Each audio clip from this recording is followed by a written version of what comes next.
Tuperas y tuperas, today on Doop by the River, we got a jam-packed episode with a lot of soccer to talk about. We're talking Inter-Miami match. We're talking Alianza Leg 1 match. We're looking ahead at Chicago Fire. We're looking ahead at Leg 2. Ladies and gentlemen, you do not want to go anywhere. You do not want to miss this episode of Doop by the River. Let's get it started, guys.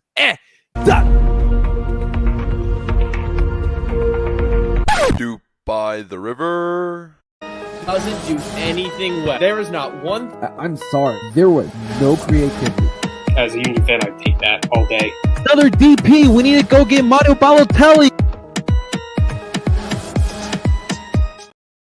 And that is right. Welcome, everyone, to Doop by the River, the show where we follow everything Philadelphia Union. And, of course, we are brought to you by Philly Sports Network. Before we dive into today's episode of Doop by the River, real quick, want to welcome everybody. Thank you so much for tuning on in. Whether you're coming from El Parcero's Philly YouTube channel, or if you're watching live on Twitter, or if you're listening on Doop by the River podcast, thank you so much. Make sure you guys hit the like button, subscribe on YouTube. Make sure you guys follow here on Twitter, and make sure you guys are subscribed wherever you stream podcasts under Doop by the River podcast.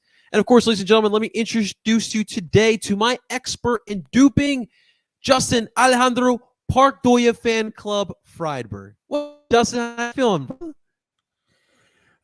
Tired, you know. It's been a busy week with everything going on, and the grind never stops when it comes to this crazy soccer world. And as much as I complain, I don't think I would have it any other way.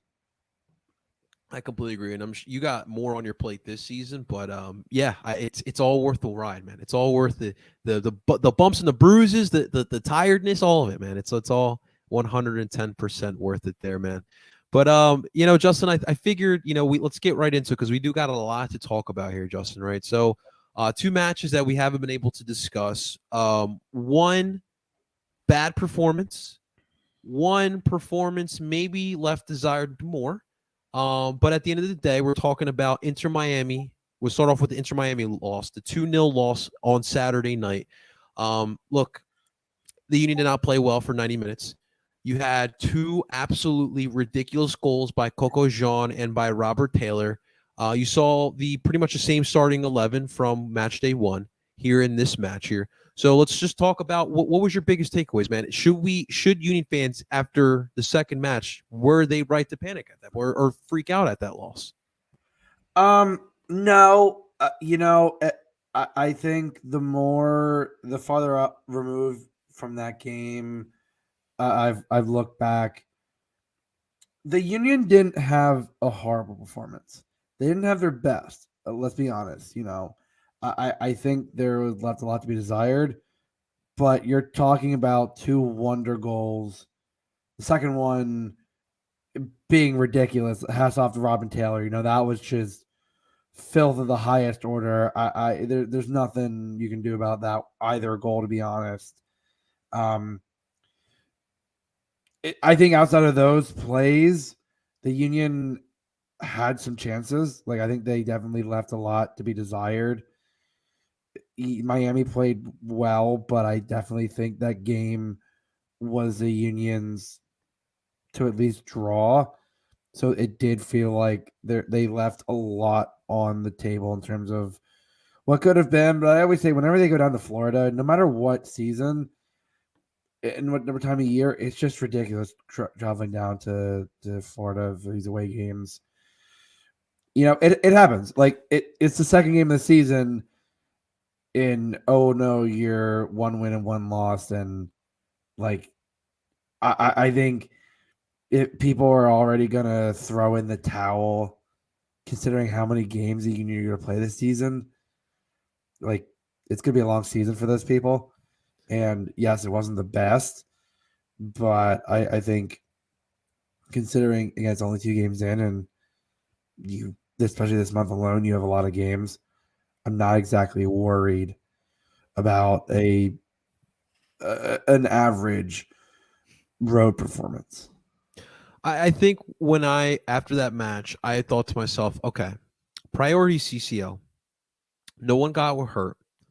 And you lost off of 2 ridiculous goals. I mean, how often do you lose by 2 cracking goals like that? Like, that's just unheard of. That, and you know what else, Justin? You don't lose like that in the playoffs. So that's why, like, it's the second match of the season. I'm not going to freak out over that. Not I don't want to get too far ahead of CCL because I want to talk about Miami a little bit here, but the only real criticism I had where I really felt like El Brujo probably was one of those players that could have had more to desire. You know me, I love me some El Brujo. The second goal, the Robert Taylor one, what I saw, I mean, I'm sure you saw some as well, Justin, but I saw lack of, not the best communication with Ali and El Brujo, Robert Taylor there. I mean, that was just a great finish. I mean, to control that with your chest and then to just volley like that, I thought that was really, really impressive. The first one, I mean, look, Coco Jean found a hole. He knocked it in. Perfect shot. And you credit to him. Andre, and that's one of those plays. And Andre, maybe like 8 out of 10 times he's saving that shot. And Coco Jean just got the best of him. So it's Miami in March, and you got CCL right ahead of you. So you're just gonna chalk it up to that. And of course, we'll talk about the performance that came after that. So as we move forward here, so after that loss, Justin, then we head to Alianza, right? So now we head into CCL. The first thing I'm going to ask you here, because obviously the number one thing that we all are going to talk about is the rotation, right? 8 different starters in this rotation. The biggest ones was Chris Donovan and Quinn Sullivan up top there. For you, would you have done that rotation against Miami, or would you have done what Jim did on Tuesday? I think Jim made the right call rotating for Alianza. I think at this point, like especially considering it's back-to-back road games, and I think you still want to have a decent standing in the league at this point. Like you have 2 league games, then CCL, then league game, then CCL, and back to league game. So you're kind of juggling a period where, I mean, if you advance in CCL, the next round is next month, but so you have a little bit of time to kind of focus on the league. I think you're going to have those moments where, especially in a game like this, I think if it was Atlas or Tigres or a different opponent, maybe you don't rotate as much. But I think Jim 100% made the right call rotating for this game, because I think if you had done that for the league game, you would see a lot more questions of what is Jim doing. I agree with you. And, Jim talked about this in 21. These legs, you don't treat as 2 matches. It's 1 match of 180 minutes. And so that's kind of how he took it in 2021. And I'm sure he's bringing it here in 23. And, I wasn't mad at the rotation at all, because this is why we went out and got Damian Lowe, Andres Pereira, and Joaquin Torres, and all of them did start here. Of course, the one that everyone is questioning was Chris Donovan. And so what I want to ask you, Justin, is do you think we are well suited with Chris Donovan being like our fourth forward there? How do you feel about Chris Donovan in the depth going forward? So when I saw the starting lineup and I saw a front 3 of Torres, Donovan, Sullivan, I was really intrigued. And I think the ability that Joaquin Torres has, we know what Quinn can muster up. Chris Donovan is definitely the wild card out of the 3. And going into this game, I was like, okay, you know what? Yeah, let's see what he's got, and let's how it work. And as the first half went on, and I mean, he had some dynamite chances. Dude, you're not like even the 2 that stand out are the open header. Like, I mean, open. I mean, that was some of the worst marking I've ever seen. And Chris Donovan, with time and space, is wide open and flashes it over the bar. And the other one being let's be honest, I think he should have gotten a yellow for simulation, because he rounds the keeper. Yeah. Yeah. and tries to draw the contact. And if you stay on your feet, you're dribbling that in on net and blasting it home. That's at least 1-0. That was his best opportunity, in my opinion. Yeah, I think between the two, I was kind of disappointed that Quinn got subbed off first. I thought Quinn had a phenomenal game. I thought he was definitely the more dangerous of the two. And I think if those chances fall to Quinn, at least one of those is in the back of the net. And so I'm not worried about the striker depth because now I think it creates an interesting, scenario for Jim of maybe do you throw Quinn on in those moments instead of Chris? And I think if you're Chris Donovan, you start to look, I'm starting to, get overlooked, surpassed in the depth chart. And I think if you've seen the way that, competition has bred the best in this locker room over the last few years with Jim, you definitely look at this as a great learning opportunity, great teaching moment for Chris Donovan. And I genuinely hope it's the start of pushing, something and laying a bigger fire under him because, like, I can tell there's the talent there. It just was not really clicking on Tuesday. Absolutely, man. Real quick, I want to give a shout out to one of our new PSN members, Justin. We got Jimmy King in the building. What's up, Jimmy? LAFC rolling out their starting 11 tonight in their CCL matchup. Will be interesting to see how they will fare against New England this upcoming weekend. Good, interesting stuff there. Did you watch any of the Atlas last night, Justin? What, the 8:00 game with Olympia? It's funny. I think I watched at least most of it. But last night I was getting so tired. I feel you, man. I started falling asleep towards the end of it, and by the time I looked, I was like, the game was over. I'm like, I wasn't even going to bother staying up for the Vancouver game. So I was like, you know what, whatever. But the moments I did catch, and I caught for the first half, and then, I mean, like I said, like the end of the game, it was like so, but like that game had some solid fireworks, and CCL so far. I mean, you're talking about some interesting results. Orlando went to Tigres, and through Pedro Gallese, El Pulpo pulls, uses those tentacles and pulls together. Literally, the only reason that Orlando survives that unscathed. I think for me, the biggest, the most wild result, and depending on how stuff shakes out this week, Austin getting walloped. They got CONCACAF, Justin. Straight 3-0 in Haiti.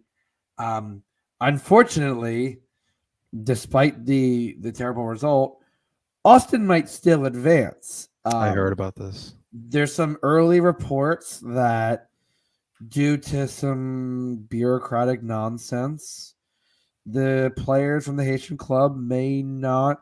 It's funny to tell they may only have including staff, 12 people, and it would be unfortunate. I know New England visa is that what it is? They didn't have proper visas.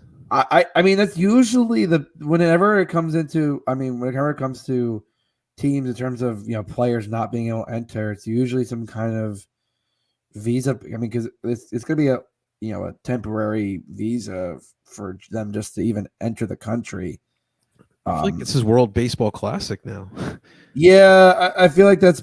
I mean, it's again. I still think it's crazy. Yeah, this is even still an issue. But you know what? Like, if Austin gets by, I see something where their fans are all like, "All right, on to the next round." Or like, you got your ass kicked the first leg. I would not be proud of that at all. Oh, I would be just and they face better talent in the second round. They're gonna get their ass kicked. Yeah, Liga Mekki side.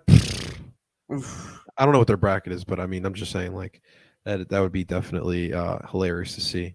Yeah, I mean, CCL, this is what it's all about. But getting back to our match, I don't want to kill Chris Donovan because just I do see some value. Like the reason why I feel like we have kept Chris is because Chris, number one, has done his due diligence, man. He's worked his ass off to get to where he's at. You can't take that away from him. But he kind of fits the Corey Burke mold, where he's a big body guy. He's good on the press. He works his ass off for however long he is. But it was just like those finishing. And I haven't seen enough of him. We've seen him like in a handful of matches that he's been in. This is his first start. So it is just a little bit different. And obviously he subs in last year because of Corey Burke getting hurt. So that was absolutely crazy. You think the mask had anything to do with his play at all? Obviously, maybe like on the header, maybe, but like I kept making the it's like Joel Embiid out there. I was making the again this shows my my age a bit. I was making the Rip Hamilton jokes, and are we old because of that? Are we old because of that, Justin? Oh, listen, 100%. Listen. We polled most of our viewing audience. How many of them would understand that reference? Rip Hamilton, oh, dude, that sucks. Speed, Ben Wallace, Larry Brown. God, yeah, we are dating ourselves on that one. But I think, listen, I'm going to give Chris the benefit of the doubt. Especially because, I talked about it a ton on Tuesday. Say it, man. That field was bad. Garbage. Like, I've played on fields that's quality, even better. Like, and I kept joking. We were watching it at Zed's, and I kept saying, "Oh, we're playing the old British Route 1."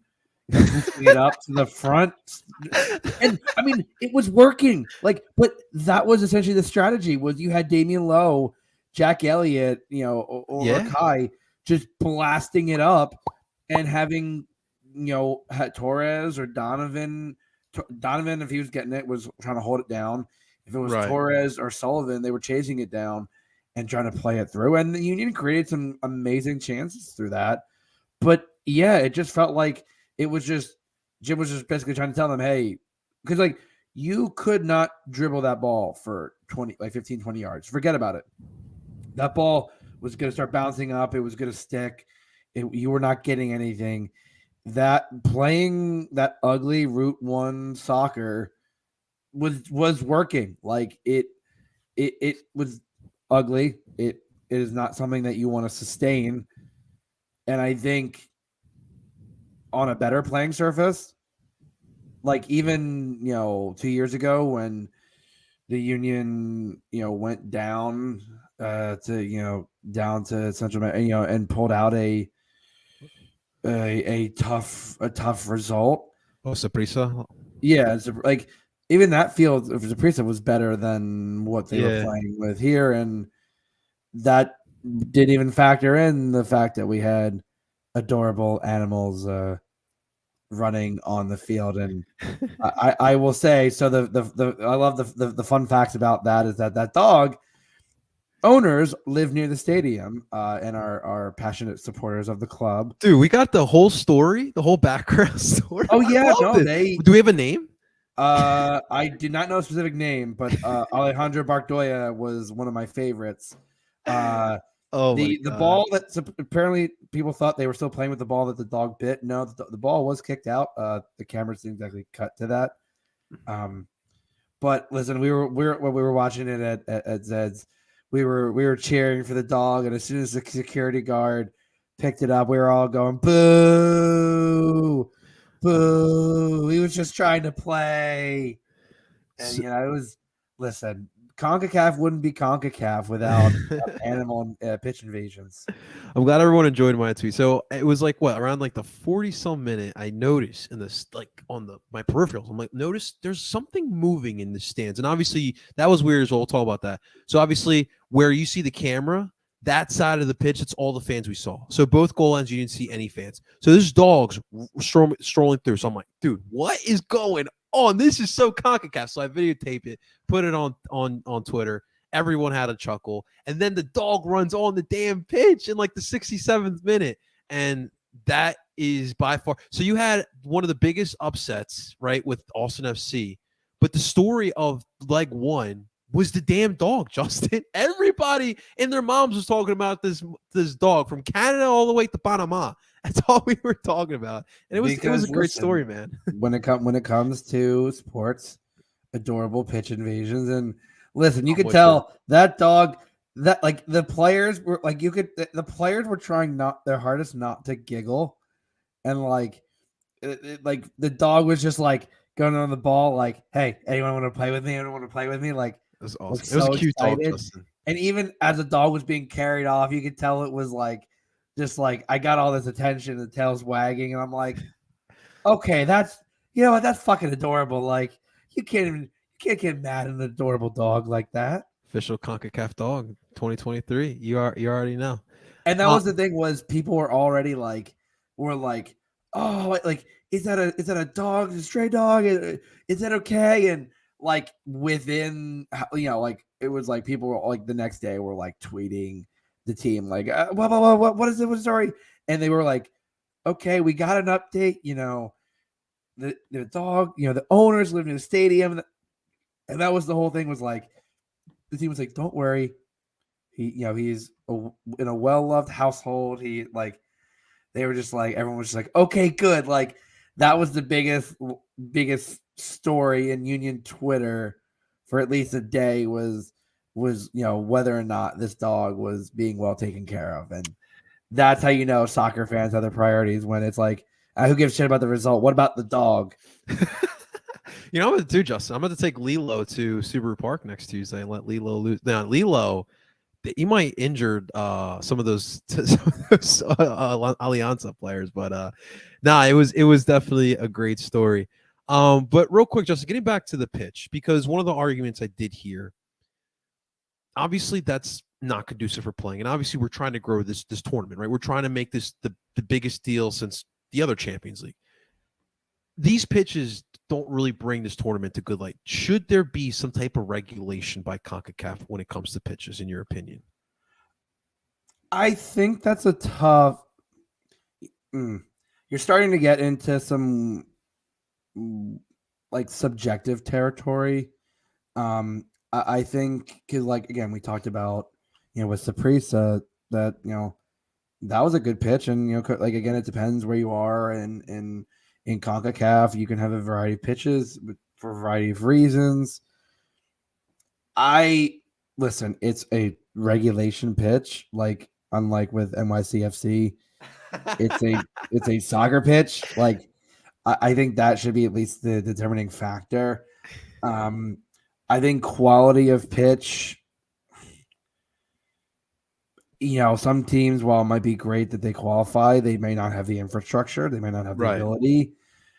I think that's something that's the nature of the beast. Like, I mean, you have that in European and UEFA and Champions League and Europa League where you have some ugly ass grass pitches. And I know people would say, oh, well, what about turf? And well, in Scandinavia, like where they play during the winter, sometimes turf is necessary.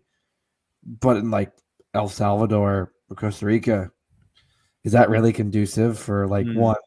The installation cost may not be something they can afford, or they may not want to. And in warm weather, turf is the worst. Like, I feel like there's no perfect solution for this. Yeah. And while it was ugly, while it may not have been pretty soccer to watch, I think that's kind of what you can appreciate. And I think it makes for some interesting games. And I think especially when, they come on Tuesday, I think it makes for much more interesting, soccer of a kind of contrasting games, contrasting styles. Like essentially it's two halves of a very, very long game, as Jim put it. Yeah, pretty much, man. So all I got from that was Justin saying the Catalan is much better than Yankee Stadium. So that's what I got from Justin there.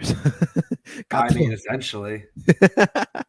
So yeah, it's obviously really tough, Justin, because like you said, even though Alianza is one of the biggest clubs in Salvador, it's tough for them to put together a club or a squad that's good enough for Champions League, right?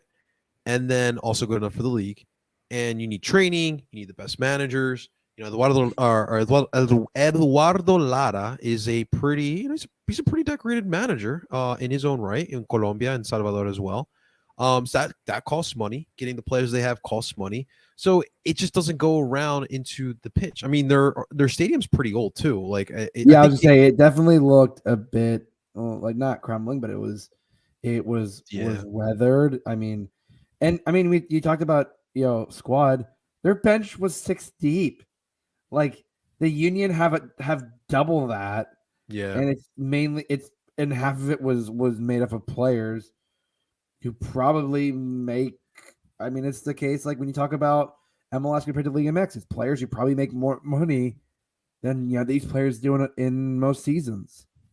You know what's funny now, Justin? I don't want to talk about the economics and kind of the crimes of soccer when it comes to our youth, but like I remember like visiting Central American countries when I was a kid and seeing the love of soccer, and for a lot of those countries, soccer is huge, but they can't develop the big times. I think there is talent down there. I mean, you've seen these Central American teams; they make the World Cups, and sometimes they give teams something not all that they can handle. But the point is that they don't have infrastructures to put into development, to put into world-class facilities, kind of like the Philadelphia Union have. You see what they are able to do and how these kids are able to fully develop. So it is definitely tough. I think the pitch thing, you kind of have to leave it as it is. And like you said, Justin, it brings entertainment. It brings a different little something. Obviously, the Euro snob who's used to Anfield, and he looks at the Catalan in Salvador and he's like, what the hell is that? Well, I mean, it's made for some good entertaining soccer. So I think, unfortunately, you just kind of have to deal with what it was. But to that point, another question a lot of people did have as well, Justin, was Urre. Where was Urre? Why did he not come off the pitch? Why didn't they put Urre in for Chris Donovan? And Tim brought it up perfectly in the group chat. On a pitch like that, why would you risk injury and bring Michael Urre into the match? So I thought that was the right move, and I'm sure we'll see him on Tuesday, and I'm sure Urre is gonna do his thing in Subaru Park against Alianza. No, and that was the thing. I said it to a bunch of people. I'm like, they're like, oh, why don't they bring Uwa? And I'm like, why would you bring him on this pitch? That I was thankful that no one got hurt. Like, I mean, listen, exactly. There were a number of patchy areas. Quite like I thought there were some where it was like craters. Some looked like it was spray painted over for green. like legitimately, I was just like, listen, especially when they subbed, when they made that, Gazdag Carranza song, I'm like, just don't get hurt. Like we have Saturday, we have next week. Stay healthy, stay in one piece. You know what's funny too, Justin? Like we're talking about the pitch. It's bad when Gazdag, his first like long pass, he does a cross. And the crosses in and the ball just sails over the net. And then he looks right down on the pitch. He's like, holy crap, this is real. Someone looked at me and was like, is that the corner? I'm like, no. He just fucked that up. That's how you know it was just an absolute long night. You know what, Justin, though? We had a really good positive. I thought Bueno looked very, very much comfortable in that spot. And, dude, that position is heading in the right direction. I thought his passes were very crisp. He got into a little bit with the captain of Alianza. So you like to see a little bit of that pushing that back and forth. But to me, I was very, very impressed by what Jesus Bueno did. And dude, we talk about all the time. That position is pretty deep that we have here at that 6. Yeah, Jesus Bueno definitely had a great game. I was pretty impressed. I thought he stepped to the ball well. He was mostly in control, and to a point, he definitely gives you more reason to rotate Brujo out at times. Yeah, and you know what too is that you don't like Jim's first option to substitute for the 6 was always Leon. Or I'm sorry, it was always Leon Falk. If Brujo couldn't play, Leon at the 6, Jack at the left. But now you have the option of keeping Leon at the left. Listen, Leon's getting more and more comfortable. So far, I've liked what I've seen. Obviously, he only played a couple minutes on Tuesday, but he did play well on last Saturday, and on the first match of the year as well. So if we can keep Leon Flock at the left shuttle midfielder. Obviously, Jack McGlynn, he's there for some depth, right? When you bring him in here, it's a different change of pace as he's got the vision. He's able to pass the ball from wherever on the pitch. So obviously, like you do like having him as a rotational guy. But with Jesus, you have, I think to me, Justin, a clear second option as a number 6, and then you can rotate Leon and Jack. Obviously, Jim is going to be rotating quite often. Now we got Leagues Cup. Obviously, we saw today, emails got sent out, season ticket holders. I'm sure Justin got his as well. Leagues Cup just got announced, dates, times, all that good stuff. So I think you're gonna see now 1A, 1B all through the pitch, every single position, not guys just playing different positions. And I think the biggest thing too, and this was another, why did you sub him on?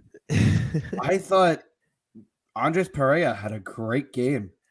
Dude, I don't know why Ali was subbed on that late. That was another one of those, dear God, don't let him get hurt. Like there's the reason that Pereira's the reason we can give Ali some rest. And I legitimately thought, you talk about Jesus Bueno having an amazing game and easily deputizing, listen, I think Bueno, they've eased him in. I thought there was just kind of all this hype. It was like initially, and while the hype kind of went away, the Union were like, hey, you know what? Last season, they gave him plenty of time with U2. He was making the bench consistently. I think that was kind of the start of it. I think this season, with all the competitions they're in, is going to play rotation. And Jesus Bueno and Andres Pereira. I mean, you brought him in. Pereira normally plays as a 6, but with the system you have, he's your best and most likely Ali Bedoya replacement. I think this is kind of what you look at and go, okay, we have, that 1A, 1B. We can rotate players in and out and not have to worry about a drop in quality, because I thought, that roster, even against an MLS side, would still be very competitive. Yeah, 100%, man. I think it's something that you look at, and for the first time in a while, you can look at this team and go, listen, it's not perfect, but the depth is there. And given all these competitions and given how long the season is, you're going to have those moments where it's like, hey, you know what? This is a game where we can make a wholesale change and still be very competitive. Absolutely, man. Absolutely. It's the depth. The depth is for real this year. I'm going to go out a little bit on a limb, just a little one. I'm going to say Andres Pereira gets 3 goals this year in all competitions. I could absolutely see that. I think he crashes the box in that in that very Ali manner, and I think that's why he was brought in as the most likely Ali replacement, because you saw him. I mean, Andres was crashing every time, and I think on a normal surface, a lot of those chances are falling to him, and I think he's creating a chance. And the nice thing was, him and Jesus Bueno were linking up well, and both of them were spraying the passes out wide, and it was giving Nate and giving Kai plenty of opportunities to cross the ball in. And I think that's exactly, the Union are at their best when their shuttlers are connecting with their outside backs and making the defense stretch. And again, in a normal play like that, Andres is running right back to the top of the box and making that late run, and that's exactly the type of plays that result in those kind of goals that Ali feasted on last year. And I think between the two of them, I think that you're getting that similar type of player, and that's exactly what you need if the Union are going to go far in a number of competitions. It's about willingness. One thing Leon, had, he wasn't per se in the beginning so willing to be in the attack, but you've seen as time goes on, I feel like he's the most comfortable I've ever seen, like in the attack, especially in the final third. So with Andres Pereira, it's there. It's already there, and he wants to score goals. He wants to be active all throughout the pitch. I'm really excited for him, honestly. And this depth is definitely great. And just in general, I really love the physicality they play with. Even like Nate, right? Mercado is a solid left back. I think he starts for Salvador, like the national team. And dude, he gives him a shove right in the first couple minutes, right? Nate comes back, he shoves Mercado back. And dude, I was loving that, especially for a young kid like Nate to go up against a veteran in CONCACAF like that. Fuck yeah. And that's the thing. Like Nate, I've been saying this, since last season. Nate's our best 1v1 defender. Yeah. And he might not look like he can do the physical, but he was getting in his face. He was forcing him wide. Nate was giving him the shoulder, and the guy, he was trying to draw fouls, and the ref was having none of it, and he was letting him play for most of the night. I think Leon looked the most comfortable I've seen him in carrying the ball up, and that's something that you don't really see from Leon in a normal MLS setting, because that's not something he's forced to do in a normal game. So the fact that he got more comfortable with dribbling the ball is only going to help the team in the long run, and I think that'll be something that could very well carry over to this weekend. Absolutely. So before we get into Saturday's match, we have a special announcement coming soon, guys. But we're gonna get you guys covered for Tuesday night. But what I want to know from Justin, number one, Justin, what do you think? Considering now, don't let people know what Chicago's lineup will be, but considering Chicago's lineup, what do you think Jim will roll with on Tuesday? What do you think will happen on Tuesday? I think you're gonna have a normal lineup on Tuesday. Okay. I think it's home. You're gonna want to make a statement. You need to win. I mean, it's sure simple of it. You need to get the goals, and I think again at home and I keep saying the quality of the field's better on a normal field. The Union are finishing most of those chances, and they had most of the possession. I know that's not something Union fans hear all that often, even towards the end of last season when we started possessing the ball more. The Union are going to have the lion's share of possession. I mean, I think you're going to be talking at least 60 to 70% possession. Mm-hmm. You're going to be seeing a lot of passes, a lot of shots. I wouldn't be surprised if it's a normal lineup on Tuesday. Okay. All right. I'm anticipating the soup to be rocking. Justin, it's Champions League. We're back at it. And you know what, too, Justin? I love these matchups because we're going to get a lot of Salvadorians in there. And you know what I always tell you, Justin? That's when we win them over. You can still be Alianza fans, but we still got our Philadelphia Union too, Justin. So let's get into Saturday's match, brother. So going up against your favorite squad, the Chicago Fire here, man. I'll say this, Justin. So when we face off against the Fire, typically, especially these days, you think it's an easy dub, but it's not always the case, especially over the past couple of years with Chicago. They sneak up on us. Remember last time we faced off against them in Chicago, Chris Mueller puts Kai Wagner on skates and he gets a nice goal. Good kudos to you. But obviously, look, let's be honest, Justin. Do we know what Chicago's direction really is? They sell off 2 players this past off season, make big bank. They got beautiful kids this year, but it's like you're pulling out Kai Kamara. Like what are we doing exactly? So I mean, like, dude, what is the Chicago team this year? Yeah, I genuinely don't know. I wrote about it, the preview article. There was nothing that could indicate to me that this season is going to be any different than last season. They had a 1-1 draw week 1 against an NYCFC team that right now no one knows what the hell is going on with them. I mean, NYCFC is playing Talas Magno at the 9 when he's a winger, and they don't know who their striker is, and they sold their only other striker really to Seattle for basically pennies on the dollar, which is still amazing. But like Chicago, yeah, listen, Gaga Slanina leaving wasn't going to be as big of a deal. Like it happens, goalie. But John Duran, I mean, a young and up and coming, teenage, Colombian attacking talent.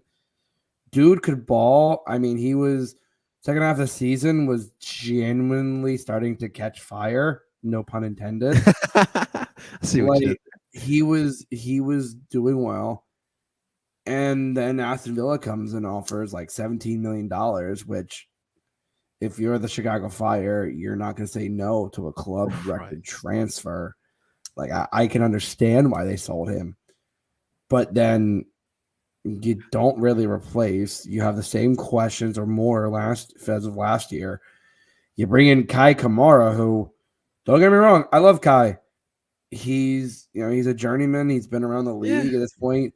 It feels like there's more teams that he has played for than hasn't played for at this point.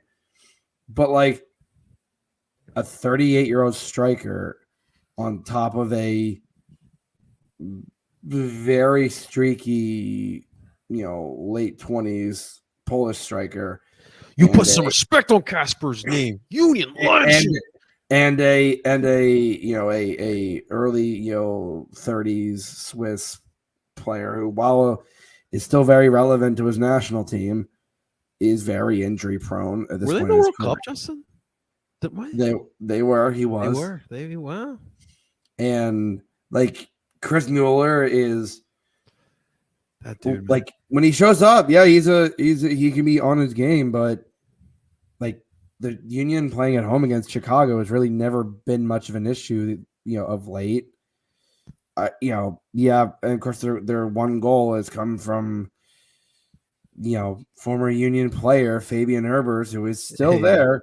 Like I'm genuinely amazed he's still there, and I love Fabian, but I look at that attack and I go, where are the goals coming from? Like I genuinely don't know, and I think you look at this, and if you're Union fans, you are salivating and licking your lips at the potential for the Union to put up another multi-goal spot. Okay.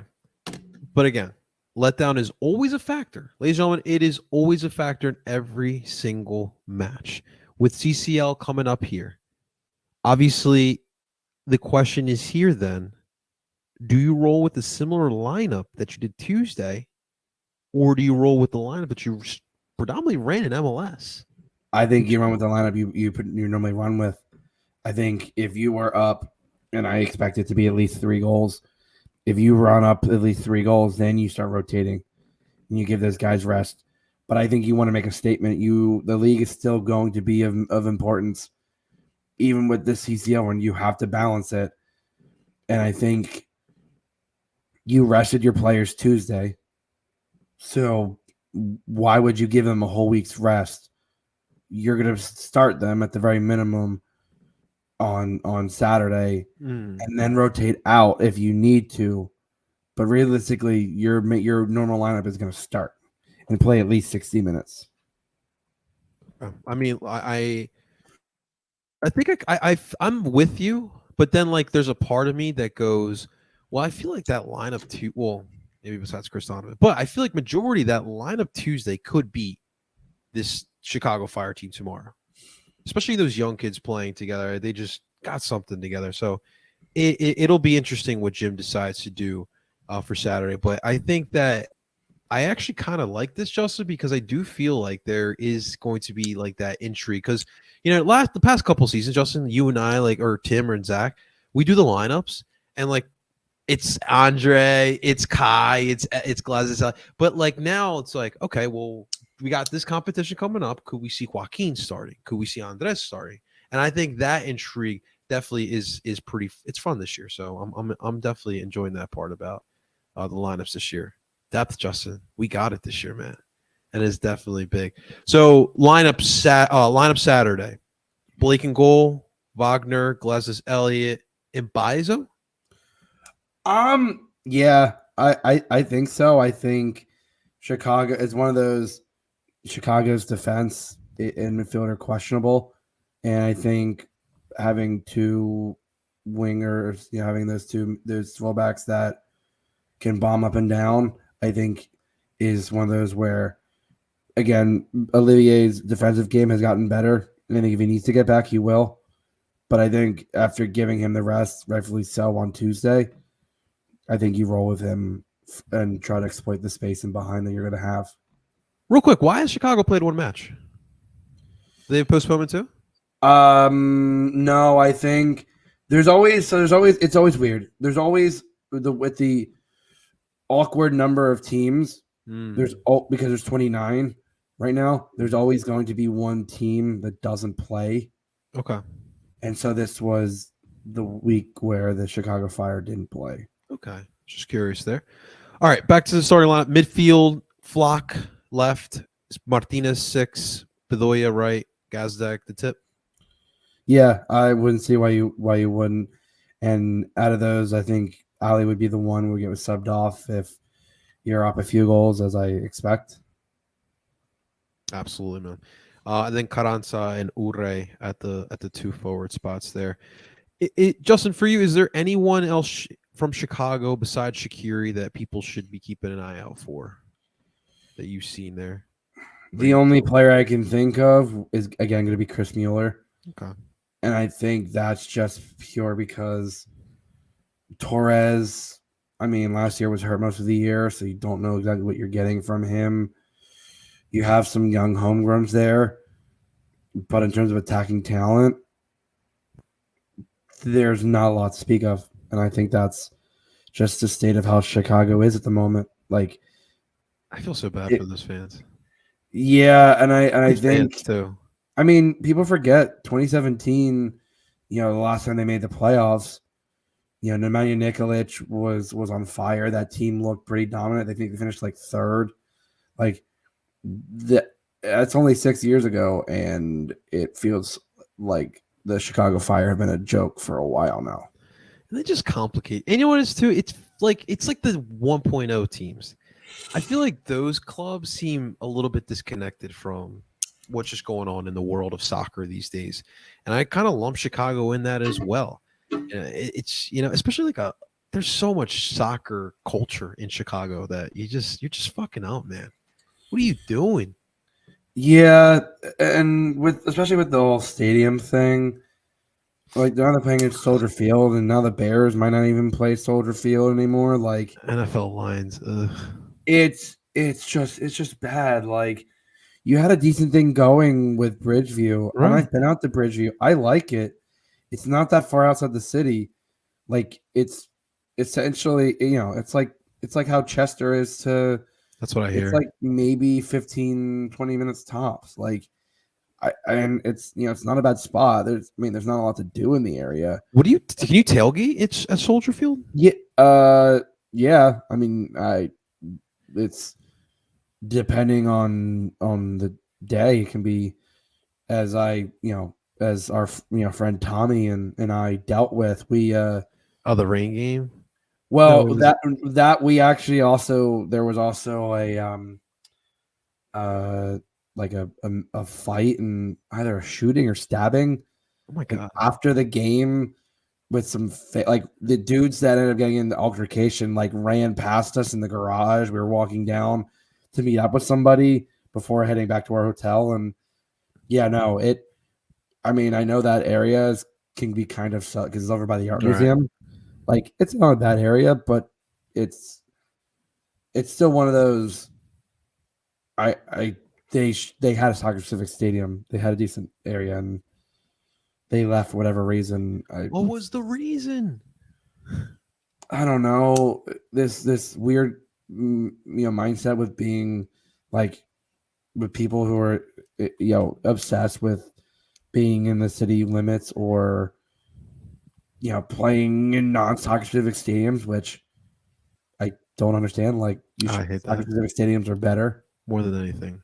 I would rather you do what Colorado does, but to have NFL lines, it's just a terrible, terrible, terrible look. So get your stuff together, Chicago. But Justin, let's get a score prediction from you, sir. Saturday night under the bright lights. What are we doing here? What are we doing? As I said, I think the Union are wanting to get a bit of revenge after a disappointing effort against Miami. I think the goal machine will roar again. It's going to be at least 3 goals. I'm feeling. I'm going to say 4-1. Okay. I was gonna do a clean sheet, but I think I think Chicago will get an ugly one. Casper gets a nice laugh. No, it'll be his that has actually rolled an own goal. But I think, yeah, I think the Union should have no issue going through a Chicago defense that I still have a lot of questions on. And if you're the Union, you want to be locked and loaded and ready to go for Tuesday. You're not overlooking Chicago. So I think you want to make a statement, say you are ready for Tuesday. Absolutely. I would be doing a disservice to Tim Lovinguth, who we love dearly, if I didn't ask if you have recovered yet from the manslaughter that was Liverpool, Man U. I mean, Man U won 4-1 today against Real Betis. So, yeah, I think I've What is this, Europa or Champions? Europa League round of 16 first leg. You guys going to win another one? And don't worry, when Liverpool get their ass kicked again by Real Madrid, I can just be like, and hey, the Man U is going to win a trophy. Liverpool's not going to win any silverware. So, and then there's Christian Polanco and I. We're just hoping we just stay up. Yeah, you're just happy to be here. Oh, we love a good laugh here, guys. And with that being said, that's going to do it for today's edition of Duke by the River. Big thank you to you guys for checking it out. Make sure you guys hit that like button, subscribe here on El Parcero Phillies YouTube channel for all of your future viewings. Of course, subscribe wherever you stream podcasts. We're available. Make sure you guys look us up under Duke by the River podcast. Next week again, probably, guys, we're going to do another one episode. Make sure you stay tuned for the special announcement, guys. I'm going to get you guys very well prepared for Tuesday. Let's put it that way. But stay tuned for all that. Ladies and gentlemen, that is Justin Alejandro Bardoya, Fan Club Friedberg. Of course, I go by the name of El Parcero Philly, and we're telling you guys